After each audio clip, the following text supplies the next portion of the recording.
Hello, welcome to the pod. My name is Juliana Oniz. Grange Bajwa. Dana Lindo. Sonia Garza. And I'm Kimberly Perez.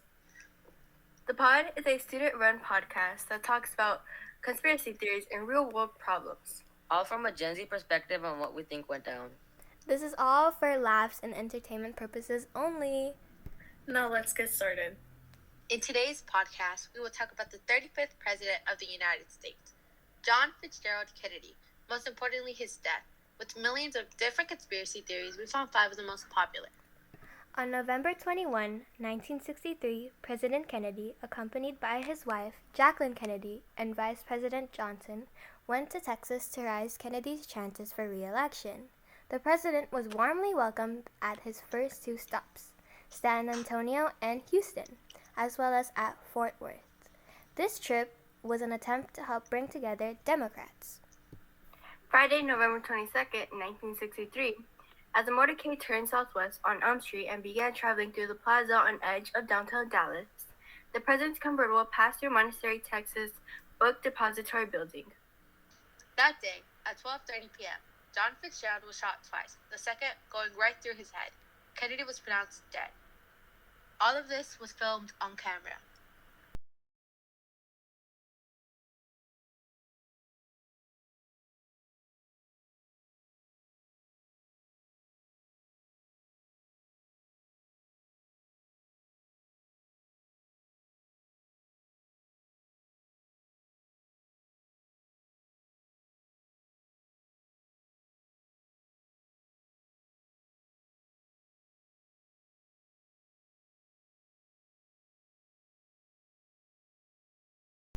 Theory 1. One of the most popular and believable theory. The reasoning behind this theory is because Lee Harvey Oswald was arrested for murder of John F. Kennedy. Oswald was charged with murder of John F. Kennedy and police officer G.D.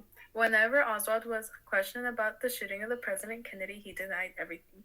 There was 12-hour interrogation of Lee Harvey Oswald, and no recordings or no notes were taken. Oswald said that he wasn't involved and that he was just a patsy. 2 days after the assassination, Lee Harvey Oswald was shot by Jack Ruby.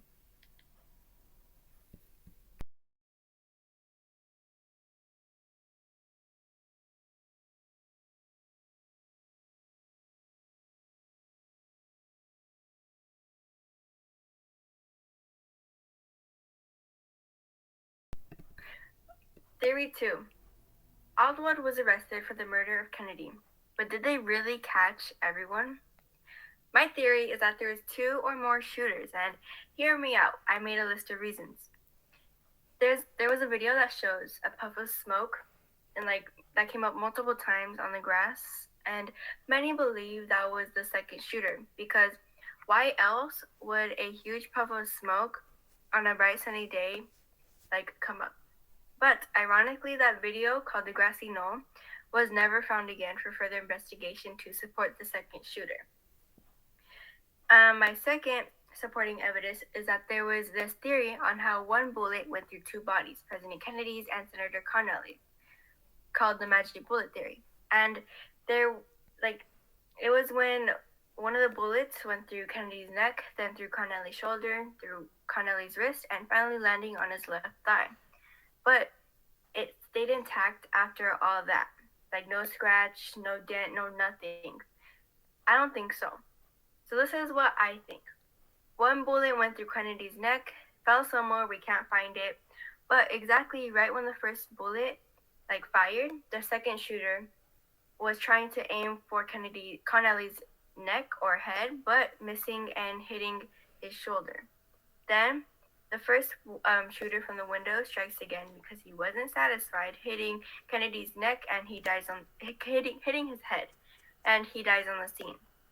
The senator said, and I quote, "I think there was 2 shooters because vividly I can hear the president's first shot hitting his neck, then another right after hitting me."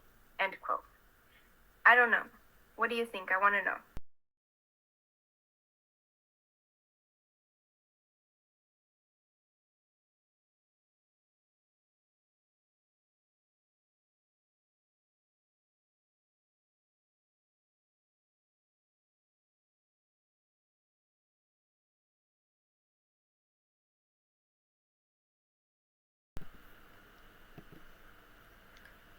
Okay, so theory 3. Did you know that the government may have been involved in the assassination of John F. Kennedy?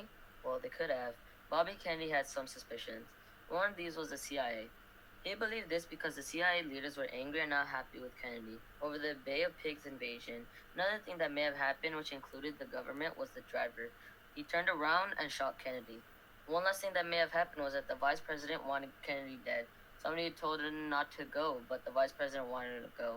One thing that really confused me was why didn't the police check all the windows? They could have found the person that killed him.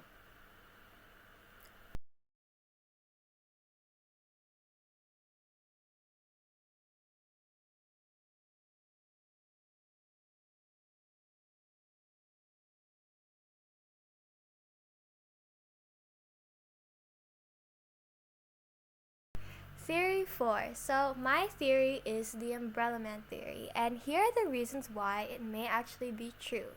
So, on November 22, 1963, Louis Stephen Witt carried a black umbrella with him to the Dealey Plaza in Dallas, where President Kennedy was present to raise his chances for re-election and stuff like that. So, Louis raised the umbrella and moved it up and down as soon as Kennedy's car drove past. What's ironic is that Kennedy was shot just shortly after that. Many people, including me, believe that it was a signal to shoot Kennedy. And just like what Garan said about the CIA, something that relates to it is some people even think that the umbrella was a CIA-designed weapon that is capable of firing poisonous shots at the president and or paralyzing the president.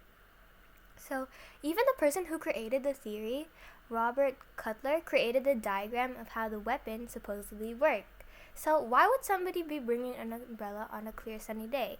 I know some people bring umbrellas to sunny days, like, Julie's mom. But why would he only, put the umbrella up and wave it when the president passed by only?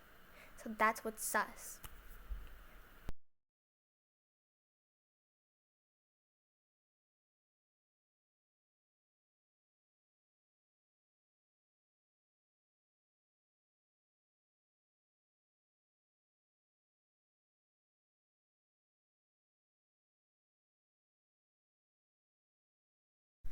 Theory 5.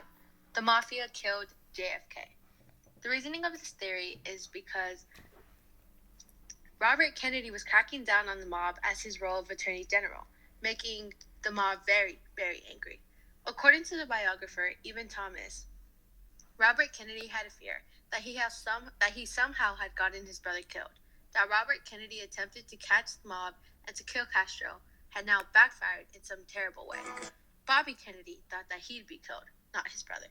And now he has to live with the daunting memory and the horrible realization of the fear that all his attempts of trying to get the mob and Castro have now somehow, in some terrible way, blown up and come back to haunt his family, and in the result of the death of the president, his brother.